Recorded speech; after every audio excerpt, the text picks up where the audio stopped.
Num certo momento de um jogo digital, a tela apresenta a imagem representada na figura. O ponto Q1 representa a posição de um jogador que está com a bola nos pontos Q2, Q3, Q4, Q5, Q6 também indicam posições de jogadores da mesma equipe. E os pontos A e B indicam os dois pés da trave mais próximas deles. No momento da partida retratado, o jogador Q1 tem a posse de bola, que será passada para um dos outros jogadores, dessas outras posições aí, cujo ângulo AQN tenha a mesma medida desse ângulo AQ1B. AQNB tem a medida do AQ1B. Qual o jogador que vai receber essa bola? Então ele está querendo dizer o seguinte, né? Que ele vai passar a bola de modo que a angulação do jogador para a trave seja exatamente a mesma. Vou pegar aqui uma outra posição qualquer. Por exemplo, a posição Q1, né? Se eu pego aqui, ó, isso aqui, e eu verifico que esse ângulo também vale alfa, então ele passaria para esse certo Q4 aí, ou, por exemplo, o Q3, enfim. Então, assim, visualmente, eu não recomendo você resolver esse problema. Tipo, você tentar resolver pelo visual, né? Você, então, vou fazer todos aqui e vou ver qual que mais parece com o alfa. Eu não acho legal ir por esse caminho porque você tem uma chance muito grande de se equivocar e de fazer coisa errada. Você tem que ir pelas propriedades que se sabe sobre arcos e ângulos dentro de uma circunferência. Em especial, eu quero dar uma atenção aqui para uma propriedade que ela diz o seguinte, né?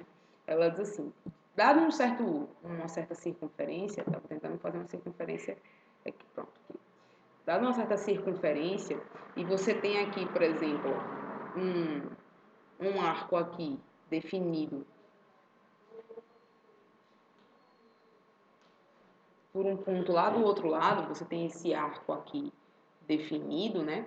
O valor desse arco, vamos chamar isso aqui de A e isso aqui de B. O valor desse arco AB, ele é o dobro desse certo ângulo aqui, ângulo alfa.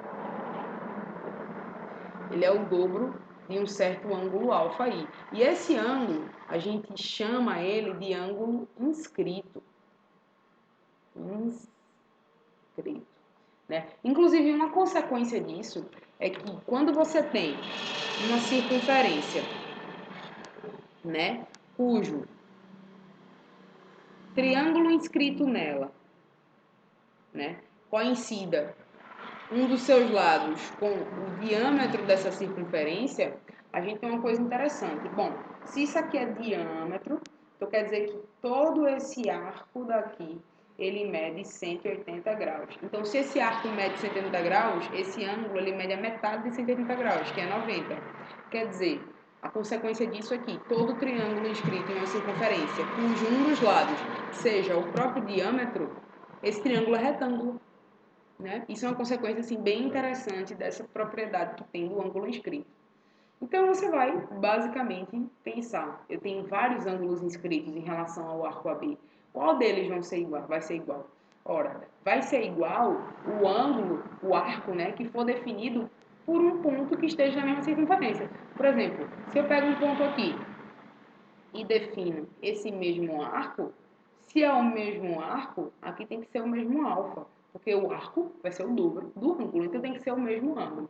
De modo que o único ponto que pertence à mesma circunferência é o Q3. Ó. O Q3 ele pertence a exatamente à mesma circunferência.